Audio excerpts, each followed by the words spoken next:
program's going to start here shortly from Melissa. It's going to be 125 years from the Josiah Library. We'd like to thank everyone for coming here at the Historical Society. We're open every Sunday, the second Sunday every month. Open house from 1 to 4 if anyone wants to come in and walk through. I'd like to personally thank Liz Debnick as keeping things rolling. I'd like to thank Art Laro for all his hard work on the grounds, and everyone else, and Dave Harper that's been keeping the Historical Society going. We're a small town and we're doing pretty good here, so we'd like to start the program with Melissa and thank everyone for coming. So thank you.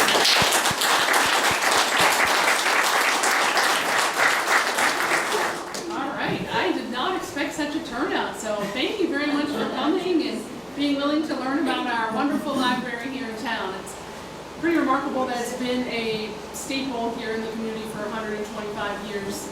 I want to start by thanking the Historical Society for adding us to their calendar this year, and also to Joe for asking us to do the presentation. In fact, he actually asked us to do this presentation last year. And as soon as I'm asked to do something, I don't know how many of you really know me, but I'm of course I'll help, of course I'll do that. So that's what I said. I said, but I do need to go back to my staff, I need to check my calendar and check with the staff to see what they think. As soon as I got back to the library, our history guru, Michaela, said, well, yes, that would be a lot of fun, but we're not doing it this year. We can do it next year because we'll be celebrating 125 years. So I called Joe and said, we can do it, but I'm sorry, we can't do it until next August. So here we are, August of 2026, and we're really happy to be here. When we first decided that we would do the presentation, I was kind of hesitant. I'm like, I don't know if there's enough information that we can fill the whole time slot. Well, we filled it. We had to go through the presentation and actually take slides out and shorten it so that we could get home before dark. But we've kept all of the slides, and they'll be on an ongoing presentation during an event that we'll be having later this month. So if you're someone who really wants or needs more facts, you can join us later this month to find out some of those things on your own. Even though we pushed out the date a whole year, it didn't stop Michaela from getting started right then. She found some great resources in the community that could help her, and she was sharing tidbits of information with us over the last year. So she wasn't the only one excited about the presentation. We've all been pretty excited about it at the library because she's been sharing it with us for the whole year. Without further ado, I'd like to introduce our history guru for the library, Michaela St. George.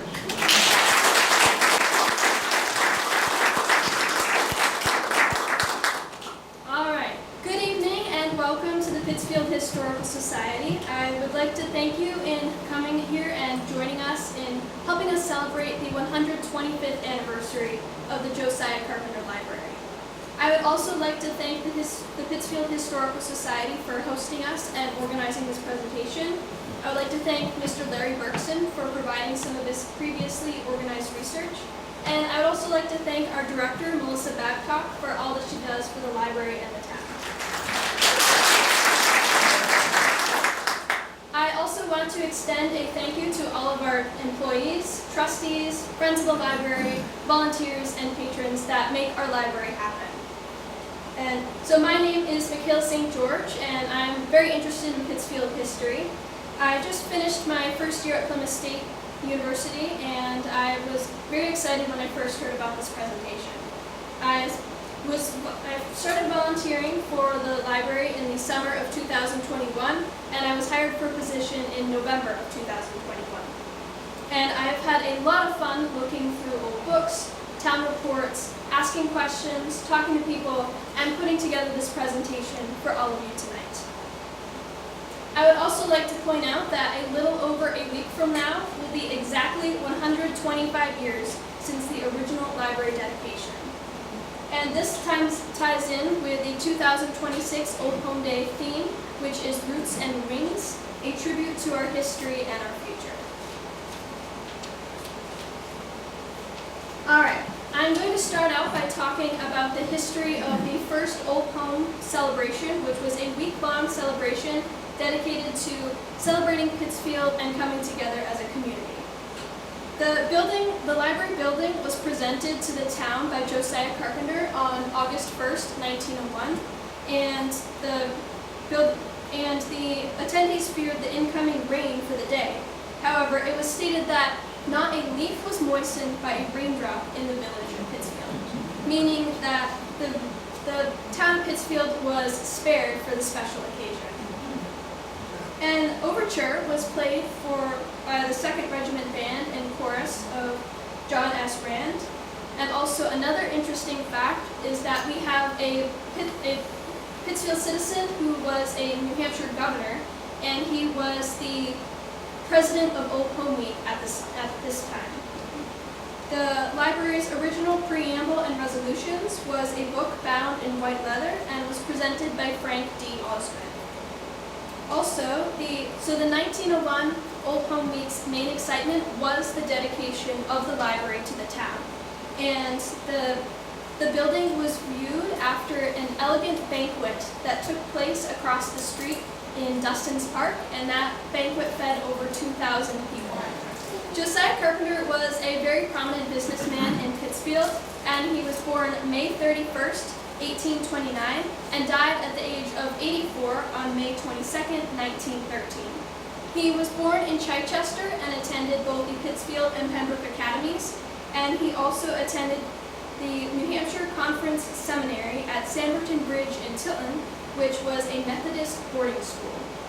After school, he purchased and sold livestock in Kentucky, and he later worked on his father's farm in Epsom. He began his career in the banking industry in the Pittsfield Bank, and after 20 years in Pittsfield, he moved to Manchester to organize the Second National Bank of Manchester and the Mechanics Savings Bank, where he became the president of both. So Josiah Carpenter was considered one of the best financiers in the state of New Hampshire. Some other fun facts about Josiah Carpenter are that he served in the state legislature as a representative, as a conservative Democrat. He was also appointed deputy sheriff of the Merrimack, Hillsborough, and Belknap counties. He was the treasurer of Merrimack County, and for 8 years he hosted a well-known public speaking contest in the Pittsfield schools. And he was also the director for construction of the Suncook Valley Railroad. So as you can see, Josiah Carpenter was a very busy man.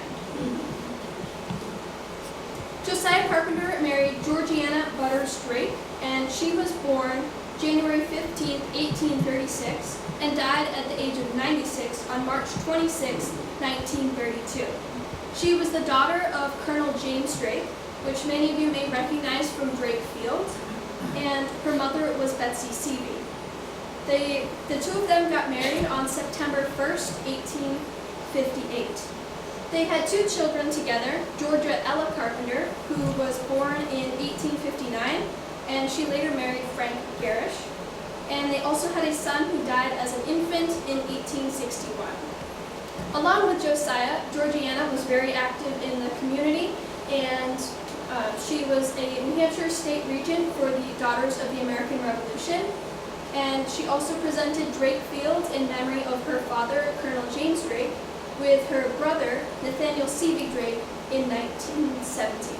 So also when they got married, her full name became Georgiana Butters Drake Carpenter.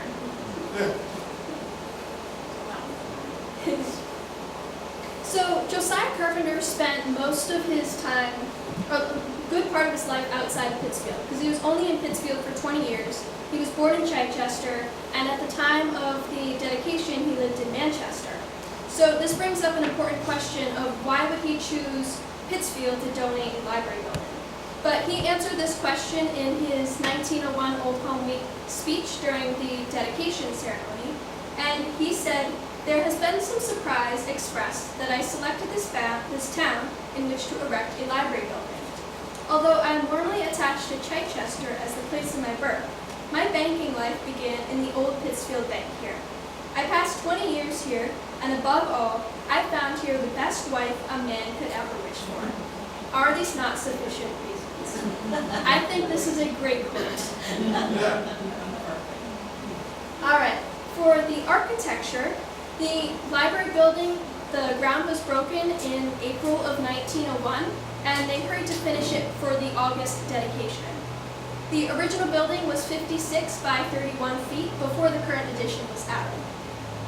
The original cost of the building was $15,000, but calculated for today, that would be about $600,000 today. The building contractor was Head and Doust of Manchester, and the designer for the building was the renowned architect William Butterfield, who was a leading architect for the time and the state of New Hampshire. We actually have 5 of his buildings in town. The inside of the library consisted of a stack room, delivery room, a clothes in the front corners, a coat room, a spiral stairway, and a basement. There was also a fireproof stack room that is currently the children's room, and it has brick walls, metal ceilings, and automatic fireproof doors.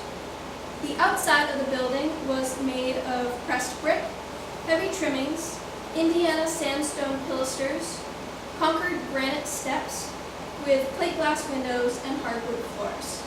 The building also had gas lighting and wiring for electric lighting. So prior to 1901, the library did things, or the town did things to make up for the lack of a physical library building. In the 1790s and the early 1800s, they had a Pittsfield social library that circulated books between houses on Catamount Road and Berry Pond Road.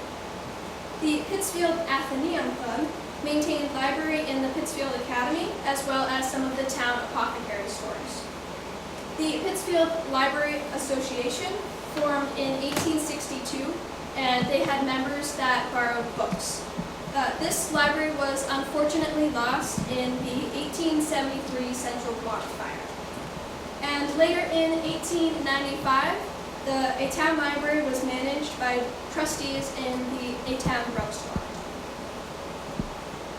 While looking through the history of the 1901 Old Home Week, I came across this notable quote that really shows how excited people were for the library and what it meant to them then and what it means to them now. The quote said, "I trust that the annual town meeting will also, without discussion or hesitation, appropriate such a sum as the trustees may ask for. Citizens of the town, you cannot afford to do otherwise. It is not a question to be discussed. Discuss diminution of taxes, reduce expenses, curtail summer, cut down salaries, if need be, but do not cut down the appropriation for your library. That library increases the value of your real estate. Every farm in Pittsfield is worth more today than it was a year ago. Every piece of property in this village is worth more today with that building there." And this was said by Professor James W. Webster during the 1901 Old Home Week Library Dedication Ceremony. Many of you may be very familiar with being able to go into the library and go up to the shelves and pick out the books yourselves and get them checked out. However, this was not the case until 1936. Prior to then, you would ask the librarian for the book, and the librarian would retrieve the books from the fireproof stack room, and he would bring it out to you, and the books were on tall, dark shelves. I think this is a very neat picture because it shows what the library looked like then, and you can definitely see the similarities from now. Because those are both the original paintings, and that picture in the middle is in one of the other rooms, and I believe this is the original desk that we still have in the front. So, since the start of the library in 1901, we have had 11 librarians, including our current director. The librarians include Frank S. Jenkins, Helen B. Lewis, Ethel Goodwin, Maureen Van Horn, Susan Page Morgan, Leslie Vogt, Amy Paulette Lane, Joan Wagley, Rosalind J. Benoit, Beverly Pietlicki, and Melissa Babcock. The librarian in the position for the longest was Frank S. Jenkins. He was in the position for 32 years, from 1901 to 1932, and he was born in Barnstead in 1847 and moved to Pittsfield in 1888. He was also, in addition to the librarian, he was also a trustee until he died in 1933. The downstairs of our room is known as the Jenkins room, and this room was named in his honor 20 years after he served in the position. This room currently houses our nonfiction section as well as many of our programs. And this is a plaque that is located on the back wall of the Jenkins room. Ethel Goodwin was the acting librarian starting in 1943 and became the permanent librarian starting in 1945. She was born in Candia in 1883 and moved to Pittsfield in 1892. She was known to be hard of hearing, which was one of the reasons the library did not have a telephone until 1958. She retired in 1962 and passed away in 1972. Maureen Van Horn was the librarian for 27 years, from 1962 to 1989. She was born in London, England, and she was born in 1926. And we actually just celebrated her 100th birthday this year by sending her birthday cards. She moved to Pittsfield with her husband in 1952. Leslie Vogt was appointed to the position 3 separate times, including 1990 to 1995, 2003 to 2009, and 2017 to 2022. Both her and her husband Harry were promoted or were Citizens of the Year in 2023.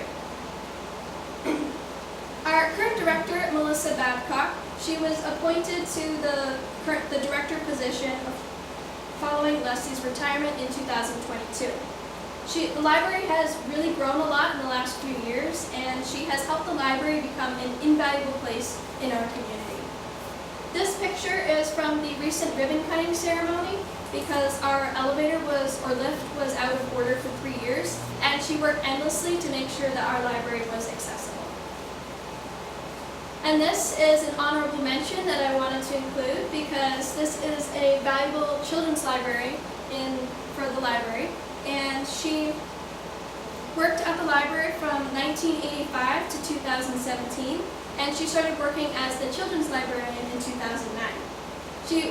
Before she was children's librarian, she was an assistant for Mrs. Van Horn.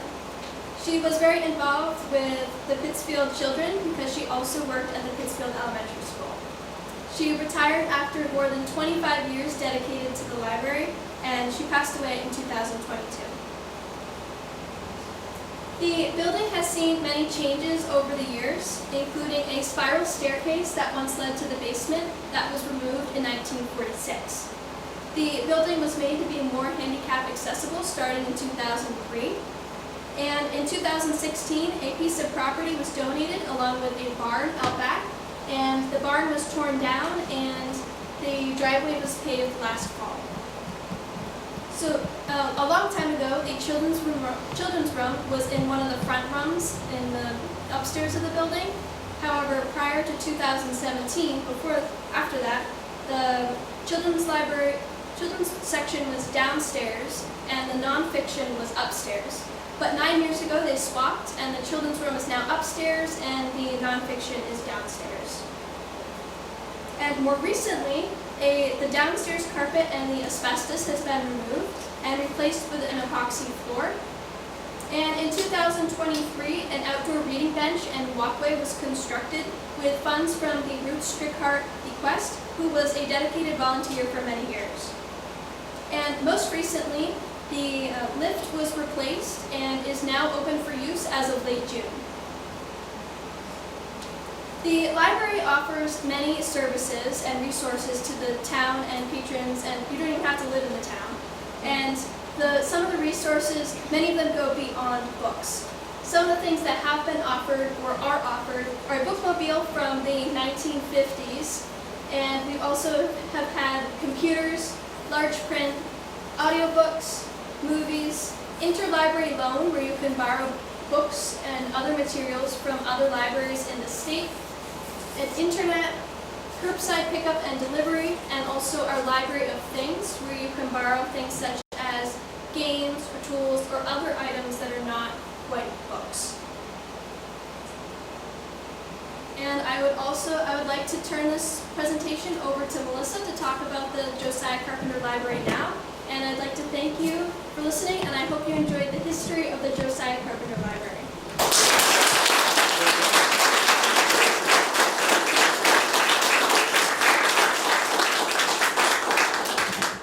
Thank you, Michaela. It was really great to hear so much about 125 years. There have been a lot of changes at the library, but it's really quite amazing to realize how many things are similar at our library over all this time. In the early 2000s, due to changes in technology, libraries across the country really pivoted to have more people come into their library because people were using audiobooks at home and they were using computers at home, so they really had to be creative in finding ways to get folks out to the community. So really they changed and they were more like a community hub, and they were offering other ways for people to learn about things. So they would have more programs and speakers, and they would also start offering online databases so that people could then download audiobooks and ebooks from home.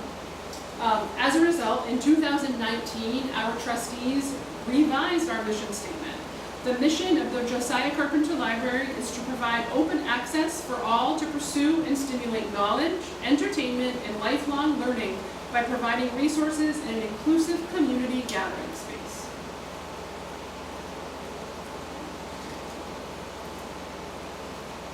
When I first became director in 2022, I knew that in order for the library to continue to be successful and a hub for people to come in, we needed to immerse ourselves into the community so that we could get to know what people needed and wanted so that we could continue to provide for them. As a result of being involved in the community, we could take that information and offer more things for them. We're involved with the Chamber of Commerce by offering the story hour right at the library so folks can come in and listen to stories with our children's librarian. Over the last few years, we've also added a really cool Lionel Train display that's in there. The kids love it, but we've also heard so many stories from adults that have come in and shared their stories of their train sets from the 1930s and 40s. So it's been wonderful to hear those historical stories from folks. We also take part in the townwide yard sale by having our annual book sale during their weekend as well. We've worked with PTO on a number of occasions by taking part in their Winterfest festivities and also going to their annual trunk or treat. So for the last few years, we've planned a book-themed trunk, and not only do we give out sweet treats because we know that's what the kids want, but we've also given out over 300 books each year to kids walking through at trunk or treat. We usually have a presence at the Sunhook Valley Rotary. This year, for the first time, we put a story walk up around the park so folks could read a story while they were waiting for the balloons to go up. It was also a way for us to promote our story walk program that we have year-round here in town. Our children's librarian, Heather Preston, she used to go to the Drake Field program with Louise Sawyer every Wednesday during the summer.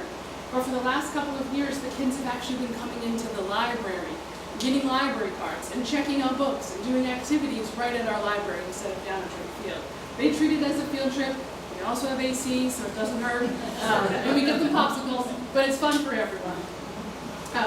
Over the last few years, we've also set up on the sidewalk during trick or treat, and we've given out treats and books during that event as well. So again, just trying to be out there in the community and let people know that we're there. Never fails. If I'm at a community event now, trunk or treat is a big one. When people walk by, there's always at least one, sometimes a handful of people that will look at me and say, Pittsfield has a library? So that's why we're still trying to get out there, because we want everybody to know that Pittsfield has a library, and we want everybody to visit the library and see what we have to offer. We also offer a meeting space for the Pittsfield Post, the bi-weekly newsletter that we have. We're also a pickup spot for folks. So when they come into the library, they can pick up the newest edition of the Pittsfield Post. I also love having the Pittsfield Post at the library because we tend to get a lot of new folks in town. When new people move to Pittsfield, they come into the library and they ask us a lot of questions.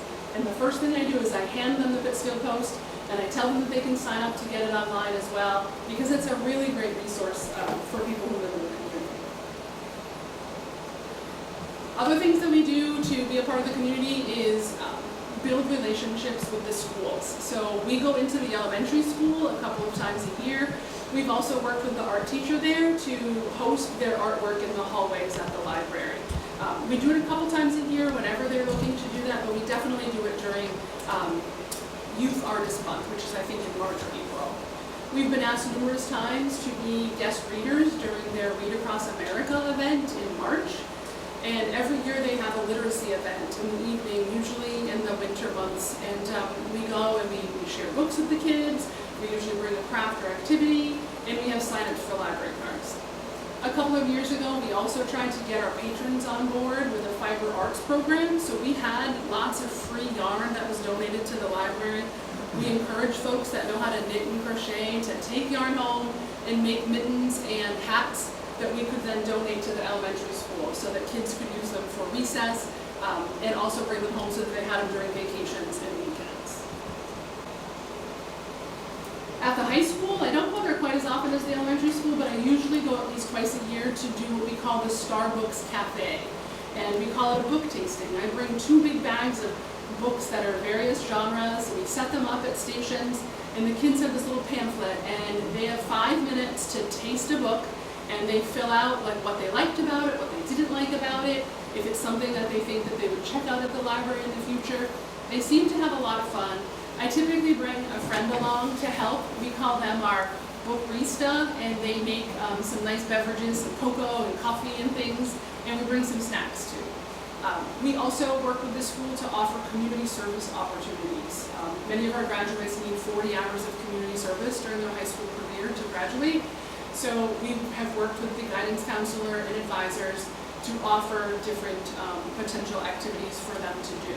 In fact, a couple of years ago, right after our new epoxy floor was put in, Mr. Rick Anthony reached out and asked if there was any community service that his whole advisory class could do. Every year he brings his whole advisory class somewhere for a whole day of community service. And they chose our library that year. So there were kids outside working and raking and working in the garden. And then there were also kids downstairs that painted our new room, or the room downstairs to match our new floor. So we were really thankful that they chose us that year for their community service hours. We've also worked with Parks and Recreation and gone down to the FBRU recreation area, also known as the town pool, for their harvest festivals and in the fall. And now that they have their Easter egg hunt right across the street from the library at Dustin Park, we've kind of semi-partnered with them, and we offer a cookie decorating activity at the library after the egg hunt. It's been a great hit with folks, and we've even had the Easter Bunny come and check out a couple books on a few occasions. The other thing that I love about having the relationship with the Parks and Recreation is we actually have our preschool story hour down in the pavilion at that beautiful location every single Thursday. It's wonderful for families to be able to go down there and see the space. We have our big summer reading kickoff event typically down at the town pool. And at the end of summer, which actually is this Friday night, if anybody wants an ice cream sundae, come on down at 6 o'clock. We have our end of summer kickoff there, our end of summer celebration where we do ice cream, and we have these giant raffle baskets that we raffle off as well. So we're thankful for that relationship.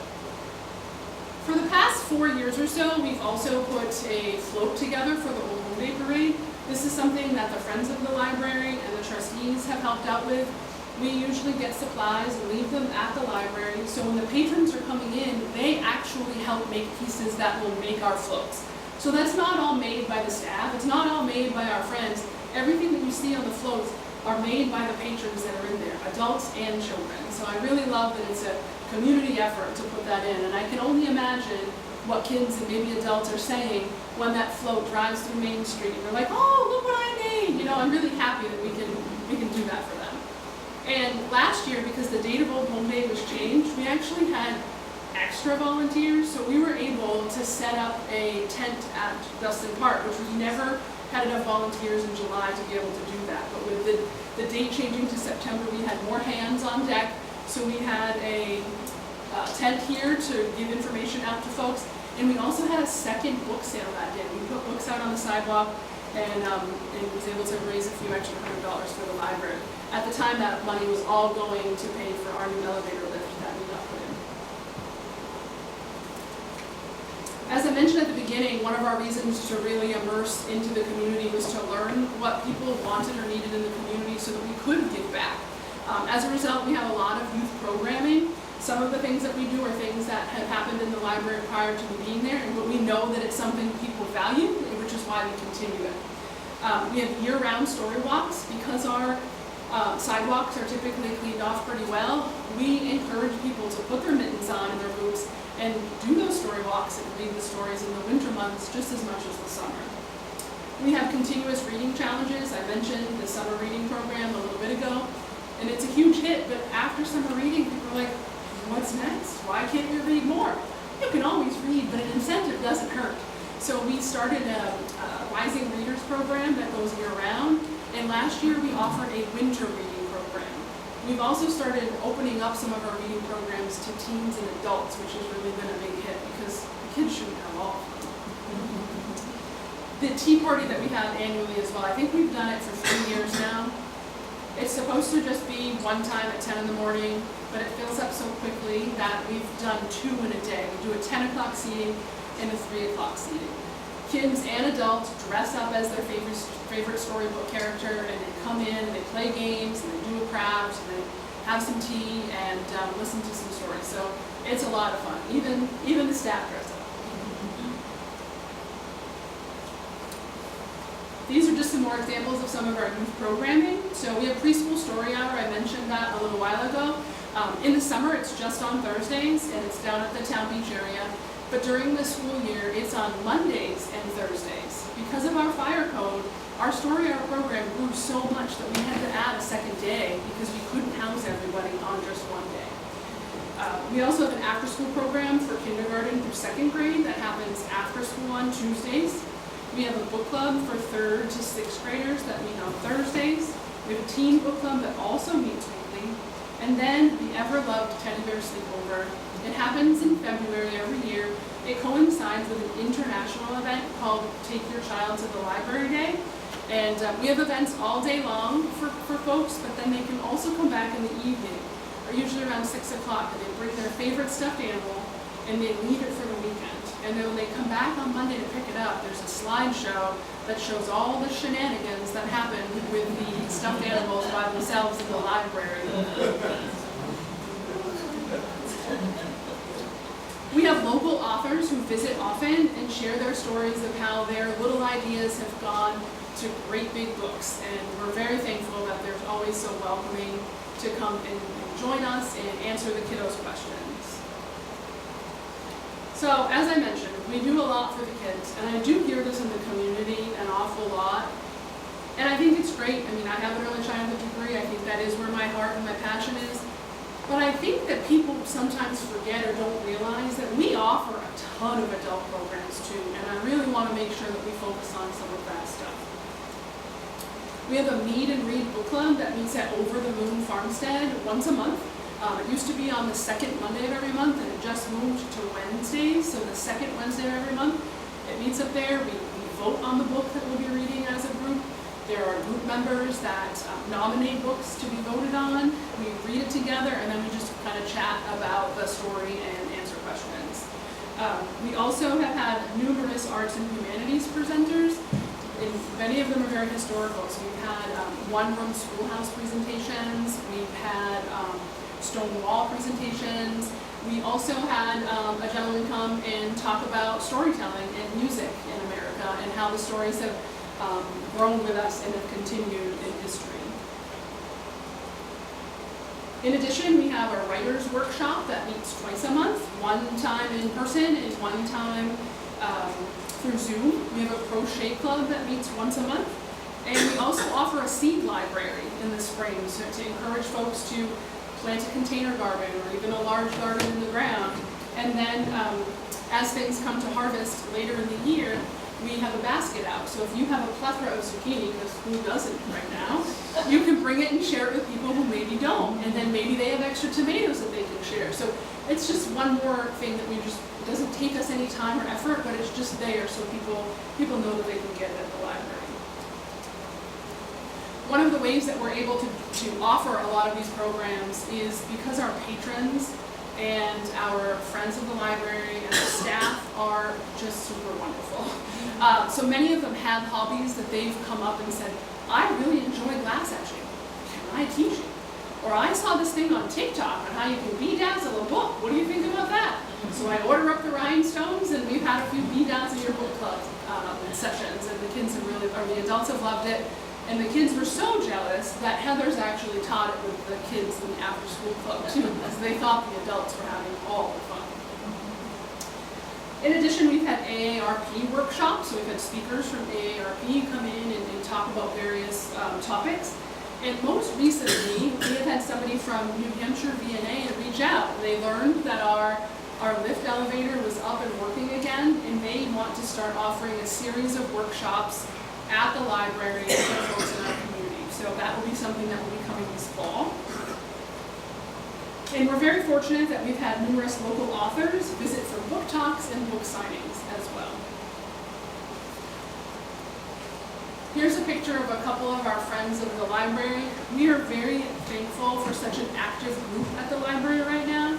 They have facilitated a number of fundraisers, and they support our Books for Babies program. They help out with a number of our summer reading costs. They help all hands on deck for our planning of our floats and our trunks and really anything we need. As soon as I'm saying we're working on something at the library, they're there to say, how can we help? And we appreciate all they do. Without their help and support, the programs and all of the extra fun stuff we do at the library would not be possible. This next slide makes me chuckle a little bit. So I've always said the library is more than books, and it has been for a long time. But I tell my staff all the time that we are there to be a resource for people. We don't want to tell someone that we don't have the answer or that we can't help them. If we can't find the actual answer, our job is to help them find another resource or another path to try to find that answer. But sometimes we do have some pretty silly questions that are asked, and it does make us chuckle. Like one time someone asked Michaela if she could help them file for divorce in the state of Vermont. A couple of months ago, there was a woman that was probably in her late 60s, early 70s that came in with these crumbled ceramic pieces, and she was very distraught. And she asked if we could help her fix her kindergarten handprint. Zach, our maintenance guy, was in that day, and he said, of course. And he got out the glue, and he fixed her handprint from kindergarten. We've had people come in and ask us to help them write a resume. We show them down to the computer. They don't even know how to turn the computer on. Basically, they don't want us to help them write their resume. They want us to write their resume. But we help them find a template, and we help them through the process the best we can in a timely fashion. We've also had a gentleman, he was in his 80s, and he came in and he wanted me to help him get his GED online. His daughter asked him to do that. It was her one question, one goal for him was to complete his GED. And he wanted to do that for her. We have a rule at the library that you can use the computer for half an hour at a time. The GED takes a little bit longer than that. And again, he didn't know how to use the computer either. But what we did instead is we were able to find a resource in Manchester and Laconia so that he could get the help that he needed to accomplish the goal that he was looking for. So that's what we're there for. Sometimes we might laugh at some of the silly questions that we get, but we're always there to help people attain their goals. In conclusion, I want to thank everybody for coming tonight, but this is just the beginning of our celebrating 125 years of the library. If you could mark your calendars to join us for our 125th celebration on Sunday the 23rd from 1 to 3, we'll have this slideshow playing as well as all of the extra slides that I made with you in the week. It'll all be on an ongoing thing, so you can just kind of pop in and check those things out. We also have a self-led tour that has 14 stops around the library. There are signs and charts all through the library so you can learn more tidbits. And one of our staff members made a map so you can find your way around and you don't miss any of the 14 facts. So it's really been a team effort to get all of these things done. And when we advertised for tonight, we advertised that we were also going to be putting a time capsule together. So if anyone brought anything tonight for the time capsule, we do have it here. Arthur St. Laurent from Arts Ammo up on Downborough Road donated the time capsule. And we're just looking for things that are specific to Pittsfield from this year, 2026, or things that are specific to reading or the library. So even if you listen to a book on audio, if you want to write down your favorite book of the year to put it in here, so when we open the time capsule up in however many years, we'll know what people were reading. You know, we'll put a few of the menus in here from the Friendly Diner so that people know what we had for restaurants here and how much food costs. Because I know if you look back to 50 years ago, it's always a surprise of what a loaf of bread costs. And I think it will be fun to see those things in the future. So this is here if anybody has anything. We will be collecting things right through Old Home Day on September 12th. So you have some time to think about what you'd like to add. Does anybody have any questions? Mark? Are you doing ice cream Sunday on the 23rd? No, there'll be cupcakes. And if you ask nicely, maybe I'll make those oatmeal cream squares. Any other questions? Jim? Where is the time capsule being buried? I'm not sure yet, but somewhere on the grounds of the library. Yeah, I haven't thought ahead that far. Is there an online calendar of events held at the library? Great question. It's not updated on the website as well as it should be. And part of that is just I don't always get it to the town hall timely. The best way to know what we're doing at the library is to follow us on Facebook. We try to update all of our things there, and if I can get schedules made far enough in advance, I try to put it in the Pittsfield Post as well. But my goal for the new year is to definitely try to get things on the website more frequent. I know they have new staff at the town hall, and they're trying to really update the town website a lot. So thank you for that reminder. Anyone else? Well, Michaela and I will both be around for a little bit, so if you have further questions, feel free to let us know. Thank you.